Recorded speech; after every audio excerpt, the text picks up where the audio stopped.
When inflationary theory was first proposed by Alan Guth, his version, the problem of this was that not all of the pre-inflationary part of the universe actually goes into our normal phase. Some part is stuck there forever, and this was considered to be a problem of inflationary theory. But when we developed more realistic versions of inflationary theory, several people have pointed out that, yeah, in new inflation, inflation also may not end up just like in the model by Alan Guth, but it is okay, it is not harmful.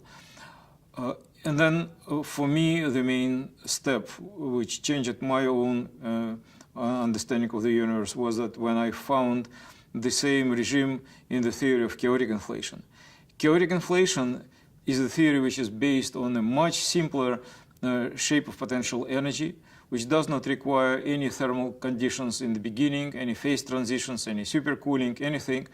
And the scale field there just slides down from the hill, or even not a hill, just along the slope of the potential until it reaches this minimum. And during the sliding, it may either go slowly directly down, but it may also jump up back again, which is a difficult thing to do, but quantum fluctuations, the force scale field sometimes jumps back.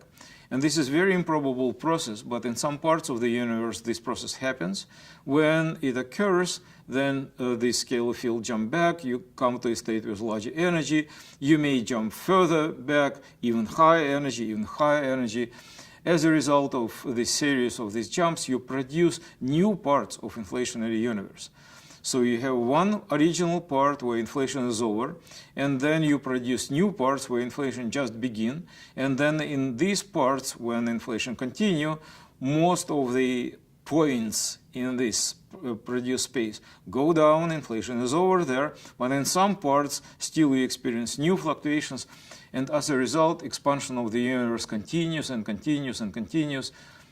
This means that in this picture, our universe does not look like a sphere, doesn't look like something which is totally uniform and homogeneous with only slight perturbations, but it looks something like a huge fractal. And that's a new geometry which came to minds of mathematicians in 20th century.